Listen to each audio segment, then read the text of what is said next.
ونستغفره ونعوذ بالله من شرور أنفسنا ومن سيئات أعمالنا من يهده الله فلا مضل له ومن يضلل فلا هادي له أشهد أن لا إله إلا الله وحده لا شريك له وأشهد أن محمدا عبده ورسوله وبعد. Terakhir kita bahas satu firqah yang merupakan bentukan.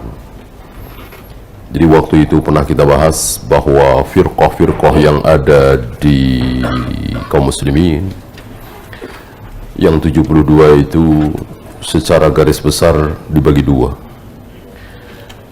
Yang pertama, firqah-firqah yang muncul tapi tanpa niat jahat.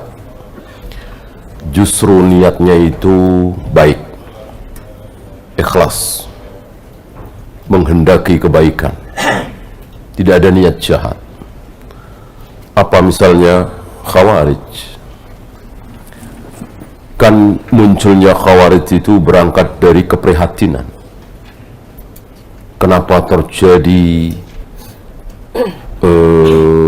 perbuatan-perbuatan dosa besar?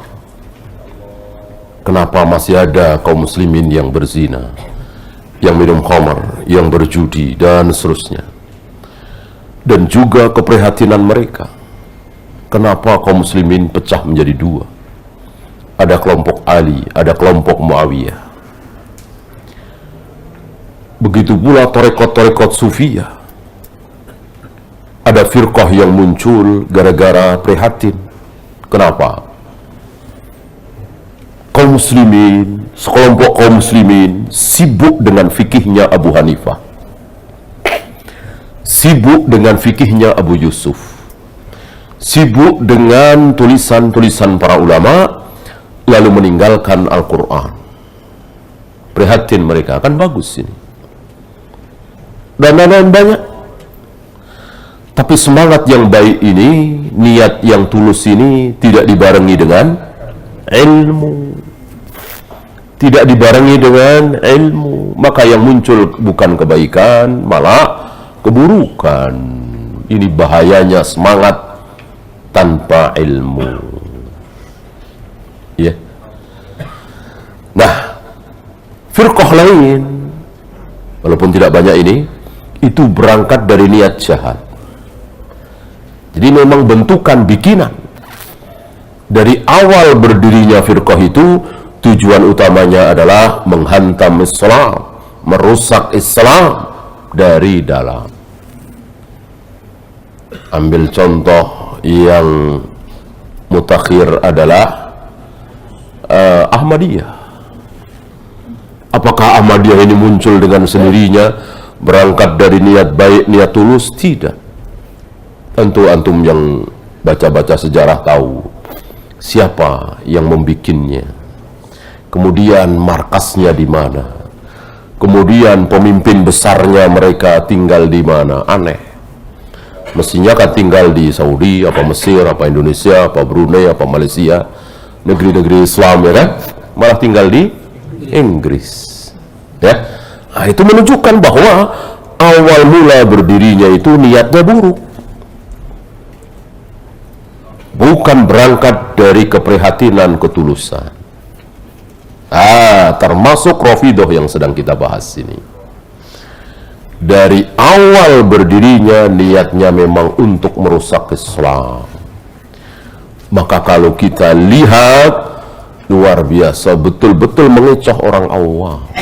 Bisa tahu hadis-hadis Bukhari, hadis-hadis Muslim yang dipakai untuk melemahkan Ahlus Sunnah, mereka tahu pasti ini ada apa-apanya.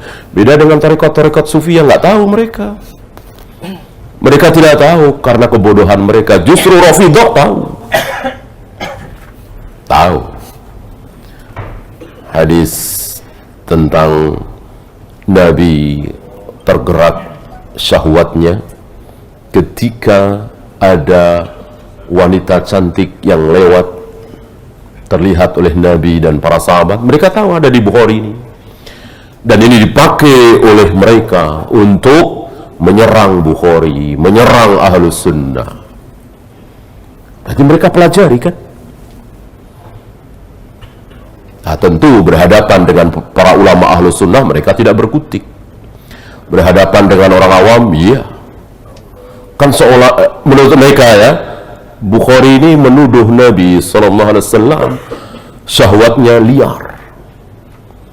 Mosok lagi bersama sahabat, lewat wanita cantik, tiba-tiba tergerak syahwatnya, lalu nggak ketahan, lalu pulang ke istrinya Zainab, lalu menjima Zainab, kemudian mandi, dan rambut Nabi masih basah, kembali kepada para sahabat mengatakan bahwa tadi aku tergerak syahwatku ketika lewat wanita yang cantik, lalu aku mendatangi istriku Zainab. Maka jika kalian tergerak syahwat karena melihat wanita cantik, maka kembalilah kepada istrimu. Ini mereka anggap sebagai tuduhan kepada Nabi, padahal kalau direnungkan justru ini kemuliaan Nabi, bahwa Nabi adalah laki-laki. Antum tahu, laki-laki yang hebat, laki-laki yang kuat, laki-laki yang mulia, itu yang syahwatnya besar apa syahwatnya kecil? Tentu besar. Apa mau lemah syahwat? Nah, berarti yang syahwatnya besar itu yang mulia. Dan begitulah para nabi, para rasul. Laki-laki yang paling besar syahwatnya adalah para nabi, para rasul. Semakin soleh, semakin taat, Allah berikan kekuatan syahwat yang luar biasa. Kenapa? Karena dia taat, menjaga pandangan, menjaga pergaulan. Maka baru melihat sedikit, tentu tidak sengaja, namanya pergaulan sehari-hari di zaman Nabi. Jangan dikira bahwa semuanya bercadar, semuanya tutup. Tidak. Bahkan dalam syariat Islam, wanita-wanita kafir pakai jilbab syar'i boleh apa dilarang? Ada wanita bule, ada wanita Jepang datang ke Indonesia, misalnya Indonesia menerapkan syariat Islam yang dalam hal ini ya, bahwa wanita-wanita muslimah apabila menampakkan rambutnya, lehernya, maka dihukum ya, wajib berpakaian hijab syar'i. Nah, bagaimana wanita-wanita kafir datang ke Indonesia, suruh pakai jilbab apa jangan? Suruh pakai jilbab apa jangan? Jangan, nggak boleh. Nggak boleh, itu pakaian muslimah. Tidak boleh wanita-wanita kafir pakaiannya sama dengan pakaian muslimah. Nanti sulit membedakan. Tidak boleh. Bahwa pakaian sopan, jangan menampakkan aurat, jangan menampakkan merangsang syahwat, ya. Tetapi persis seperti pakaian syar'i kaum muslimah, tidak boleh. Berarti Yahudi, orang-orang kafir yang ada di Madinah, maka ya pakaiannya tentu tidak menutup aurat. Ya. Itu dia. Ini menunjukkan bahwa mereka mempelajari Bukhari, mereka mempelajari Muslim, mereka mempelajari tafsir Abasa wa tawalla an ja'ahul a'ma. Mereka kan pakai hadis ini untuk menyerang Bukhari, menyerang Muslim, menuduh Nabi SAW bermuka masam kepada seorang buta. Itu bukan akhlak Nabi, nggak mungkin Nabi begitu. Padahal sahih memang seperti itu, bahwa Nabi itu mulia, Nabi itu utama, Nabi itu soleh, bertakwa luar biasa. Itu kan pada akhirnya. Adapun beliau melakukan kesalahan, tidak mustahil. Namanya bukan malaikat, ya kan? Kesalahan yang manusia, dan itu ada. Beliau bermuka masam kepada seorang buta. Beliau mengatakan besok tanpa insya Allah. Beliau mau mengiyakan ajakan pembesar Quraisy untuk memisahkan mana majelisnya orang kaya, mana majelisnya orang miskin. Beliau mau mengiyakan, semuanya ditegur oleh Allah. Setelah ditegur, beliau sami'na wa ata'na. Bagi Rafidah tidak terima. Ya tidak terimanya karena memang ingin menyerang Ahlus Sunnah, ingin menyerang Bukhari, Muslim, Abu Daud dan lain-lain yang meriwayatkan hadis-hadis tentang teguran Allah kepada Nabi. Ya, mereka nggak terima. Nah, karena mereka dengan ilmu, yang ilmu itu memang dipakai untuk menyerang Ahlus Sunnah kaum muslimin, maka berhadapan dengan mereka harus dengan ilmu. Untuk membungkam syubhat mereka harus dengan ilmu. Kalau tidak, kasihan saudara-saudara, akan terkecoh, akan termakan, dan itu sudah terjadi. Sebagian saudara-saudara kita yang duduk di majelis mereka terkecoh. Ya, saya melihat nggak sampai 4 bulan, mungkin 3 bulan lebih dikit. Ya, sudah berani menjelek-jelekkan Abu Hurairah. Awalnya mempertanyakan, Abu Hurairah ini siapa? Kan masuk Islam itu cuma 4 tahun. Bersama Nabi itu cuma 4 tahun lebih sedikit. Nggak sampai 5 tahun. Tapi kenapa hadis-hadis yang diriwayatkan Abu Hurairah luar biasa ribuan? Sementara hadis yang diriwayatkan oleh Ali bin Abi Thalib banyak apa sedikit? Di Bukhari, Muslim memang sedikit. Nah, ini dipermasalahkan oleh mereka. Siapa ini? Padahal Ali bin Abi Thalib hampir 23 tahun, bukan hampir, 23 tahun bersama Nabi sallallahu alaihi wasallam. Dari awal Nabi menjadi Nabi, beliau Ali bin Abi Thalib langsung masuk Islam. Kan pemuda pertama. Yang pertama kali masuk Islam itu kan dirinci, kalau laki-laki dewasa Abu Bakar, kalau wanita Khadijah yang pertama kali masuk Islam, kalau remaja Ali bin Abi Thalib. 23 tahun Ali bin Abi Thalib bersama Nabi. Tapi riwayat yang ada di Bukhari, Muslim, Abu Daud, Nasai itu sedikit sekali. Sementara Abu Hurairah cuma 4 tahun. Ada apa ini?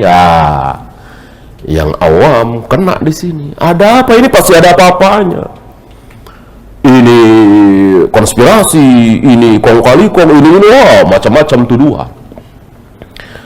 Maka tahukah Anda siapa Abu Hurairah? Mulai di situ. Mulai dikembangkan dengan kebohongan-kebohongan mereka. Abu Hurairah adalah Yahudi, Abu Hurairah adalah agen, Abu Hurairah sengaja disusupkan di tengah kaum muslimin untuk merusak ajaran Islam, maka begini. Maka jangan terima hadisnya Abu Hurairah, dan jangan diterima hadis siapapun kecuali yang dari jalan Ahlul Bait, Ali, Hasan, Husain, dan sedikit sekali itu, sangat sedikit sekali. Adapun pertanyaan kenapa Ali bin Abi Thalib cuman sedikit, tanggung. Kenapa Ali bin Abi Thalib? Enggak sekalian Abu Bakar. Abu Bakar lebih sedikit. Ya, coba kan yang sering an Abi Hurairah radhiyallahu anhu qala Rasulullah sallallahu alaihi wasallam, an Abdullah bin Amr bin As radhiyallahu anhu qala Rasulullah sallallahu, an Aisyah radhiyallahu anha qala Rasulullah, an Abi Bakrin qala Rasul. Sedikit sekali. Kenapa ini enggak dibahas? Harus dengan ilmu pula. Kalau berhenti sampai di tadi, iya, orang awam iya, mungkin terkecoh, termakan. Yang berilmu tentu menjawab dengan Abu Bakar. Abu Bakar tentu jauh lebih mulia dari Ali bin Abi Thalib, jauh lebih lama bersama Nabi sallallahu alaihi wasallam. Seolah-olah di mana ada Nabi, di situ ada Abu Bakar. Ya, yang namanya satu-satunya nama sahabat yang disebut sebagai sahabat di Al-Quran. Idh qala li sahibihi, ketika dia Rasulullah berkata kepada sahabatnya, idhuma fil ghar, ketika mereka berdua ada di dalam gua, disebut sebagai sahabat. Siapa? Abu Bakar.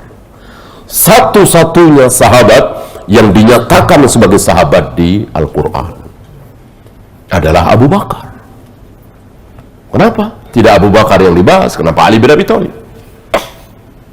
Mestinya kan lebih banyak lagi. Ya. Mereka lupa dan barangkali bukan lupa, sengaja, bahwa apa yang diriwayatkan oleh Abu Hurairah, apa yang diriwayatkan oleh Aisyah, apa yang diriwayatkan oleh Anas bin Malik yang banyak itu tentang siapa? Hanya tentang Nabi saja? Tidak. Tentang Ali bin Abi Thalib banyak sekali, tentang Fatimah banyak sekali, tentang Hasan, Husain. Kan para sahabat itu saling meriwayatkan, ya. Apakah riwayat Abu Hurairah berisi cacian makian kepada Ali bin Abi Thalib, Ahlul Bait? Kan tidak. Apakah riwayat Anas bin Malik berisi cacian makian kepada Ahlul Bait? Kan tidak. Ini curangnya mereka. Dan sekali lagi mereka akan terbungkam dengan ucapan para ulama. Terakhir, seorang alim besar, ahli dalam masalah firqah, terutama Rafidah, Dr. Ihsan Ilahi Dhahir. Ini luar biasa ucapan beliau, tulisan beliau tentang Syiah Rafidah, luar biasa. Sampai ke akar-akarnya, rinciannya beliau tahu. Maka ditulislah bagaimana kebejatan, kebohongan, kesesatan Syiah Rafidah. Sanggupkah mereka melawan ilmu yang ditulis oleh doktor ini? Tidak sanggup. Tidak sanggup. Maka apa yang mereka lakukan? Pernah ke Indonesia ya, tahun 80-an. Apa yang mereka lakukan? Bunuh. Dibom kan? Nah, ini dia. Dan ini bukan satu dua. Luar biasa kejahatan mereka. Dan itu berulang. Berulang dan terus berulang.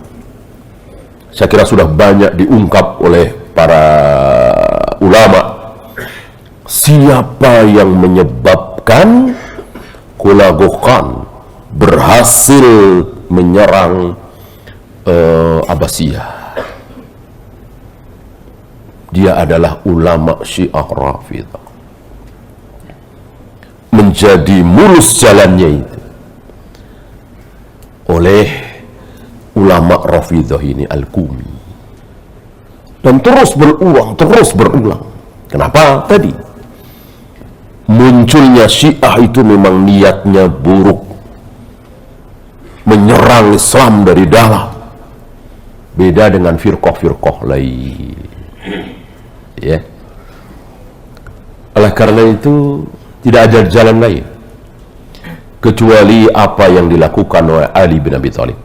Dan memang umumnya firqah-firqah itu kalau tidak mau taubat, kalau tidak mau meninggalkan keyakinan sesatnya, tidak ada jalan lain kecuali diperangi, dibunuh, dihabisi. Dan itu yang dilakukan oleh Ali bin Abi Thalib. Apalagi Rafidah sih, adu hujah sudah tidak mungkin. Kalau tarekat Sufiyah, Mu'tazilah, Khawarij barangkali masih ada jalan. Kenapa? Karena Al-Quran sama, hadisnya sama. Bukhari pakai, Muslim pakai, Abu Daud, Nasai, Tirmidzi pakai. Insya Allah lah, kalau memang betul-betul mencari kebenaran. Duduk berdua, duduk bertiga, jangan rame-rame. Kalau rame-rame kan ada gengsi, malu, mengakui kesalahannya. Berdua coba, ya, sebagaimana yang dilakukan oleh para ulama, lebih menyukai berdua, bertiga. Oleh karena itu Abu Thawr dan Husain Al-Qarabisi, dua tokoh Ahlul Kalam Mu'tazilah ini, taubat setelah seharian berdebat melawan Imam Syafi'i dari pagi sampai malam. Dan awalnya mereka bukan mau berdiskusi, awalnya mau mengolok-olok. Ya barangkali karena berdua, bertiga, tidak rame-rame, jujur gitu. Nah, mereka mengakui tidak keluar dari mulut Imam Syafi'i kecuali qala Allah wa qala Rasul, qala Allah wa qala Rasul, qala Allah wa qala Rasul. Ini yang menakjubkan mereka, yang membuat dua orang ini takjub lalu bertaubat. Ya. Nah, firqah-firqah dolal, barangkali Khawarij, Asy'ariyah, Maturidiyah, kalau memang duduk bersama, jangan caci maki, jangan menantang, debat secara terbuka, siarkan di stasiun TV nasional, janganlah sok-sokan seperti itu ya. Nggak usah lah. Walaupun kita benar, walaupun kita yakin berada dalam kebenaran, tapi kita tidak mau meladeni hal-hal seperti itu. Maka apa janji Allah? Man tarakal mira'a wa huwa shadiq. Barang siapa yang tidak mau berdebat padahal dia yakin benar, kalau akhirnya debat, besar kemungkinan dia menang. Ayat-ayat, hadis-hadis, qaul sahabat sudah dipersiapkan. Ya, dia sudah punya, tapi dia nggak mau meladeni perdebatan itu. Nggak mau. Maka apa kata Nabi? Banallahu lahu baitan fi wasatil jannah. Allah siapkan, Allah bangunkan rumah istana megah di tengah-tengah surga. Ya, maka jangan. Kecuali betul-betul mencari kebenaran. Ya, biasanya ya itu tadi, tertutup, berdua, bertiga, mungkin berempat, agar lebih jujur, agar tidak ada gengsi, tidak ada emosi. Itu yang terjadi. Gitu. Kalau nggak mau, ya sudah. Mereka punya mad'u sendiri berdakwah, silakan. Kita punya mad'u sendiri berdakwah. Sudah, mereka bebas bicara apa saja, kita juga bebas bicara apa saja. Ya, menurut mereka maulid tahlilan sunnah, ya biar. Menurut kita bid'ah. Ya, masing-masing punya hujah sendiri-sendiri. Gitu. Tidak usah dipaksakan. Nah, kalau Rasulullah sulit. Kenapa? Karena Al-Qur'annya beda, hadisnya beda. Sahih Bukhari mereka nggak terima. Sahih Muslim, Sunan Abu Dawud nggak terima. Ya mau pakai apa? Kan debat yang bagus itu yang punya rujukan, dan rujukannya sama, rujukannya beda. Ya gimana? Muslim dengan Nasrani berdebat, yang Muslim pakai Al-Quran, Nasrani pakai Injil, ya kapan ketemunya? Kan gitu. Cuman kalau masing-masing kita patokannya Al-Quran dan Sunnah kan gampang tuh. Ya Bapak jangan mencela celana cingkrang dulu, coba baca hadisnya. Gimana Nabi mengejar orang yang isbal. Ini hadisnya, kan insya Allah bisa ketemu. Kalau memang Allah memberikan hidayah, ya kan? Jangan mengatakan jenggot itu budaya Arab. Mana mungkin budaya Arab? Nabi bersabda begini. Terus pelan-pelan, ayatnya ada, hadisnya ada, sumbernya sama, kan bisa tuh diharapkan. Tapi kalau rujukannya sudah berbeda, bagaimana? Oleh karena itu, yang bisa dilakukan oleh kaum muslimin ahlus sunnah terhadap Rafidhah ini, kalau mereka tidak bertaubat, ya perang. Dan itu yang terjadi di akhir zaman, ya kan? Yang Nabi sabdakan 70.000 Yahudi Asfahan itu di tempat di mana hari ini banyak orang-orang Syiah Rafidhah, ya kan? Yang katanya mereka nomor satu dalam membela Islam, anti Yahudi, anti Amerika. Justru menurut sabda Nabi, 70.000 Yahudi itu muncul dari sana, Asfahan, Teheran, Iran. Shadaqa Rasulullah sallallahu alaihi wasallam. Sekarang pun sudah terbukti, sudah terlihat. Kan banyak yang sudah sampai sana untuk mencari masjid Ahlus Sunnah sulit. Sementara gereja ada, sinagog banyak. Bagaimana? Ya. Ini dia. Yang penting bagi kita menjaga saudara kita, menjaga anak istri kita untuk tidak terkena syubhat Rafidhah. Itu saja sudah untung dan harus diucapkan. Para dai yang berkesempatan bicara di hadapan kaum muslimin di mimbar-mimbar, sampaikan kepada kaum muslimin tentang bahaya Rafidhah. Ya, sebagaimana ketika muncul syubhat, maka tampil teriak para ulama untuk menolak syubhat itu. Seperti hari ini ramai muncul syubhat bahwa Allah tidak disifati dengan ketinggian. Allah itu ya tidak tinggi di sana, tapi ya di mana-mana. Maka sunnah bagi para da'i untuk menyatakan, teriak bahwa Allah betul-betul mempunyai sifat ketinggian, al-ulu, berada di atas, sebagaimana keyakinan para nabi, para rasul, para sahabat, dan seterusnya. Wallahu ta'ala a'lam. Insyaallah nanti kita lanjutkan dengan Khawarij, ya, yang kebalikan dari Rafidah. Pertanyaan?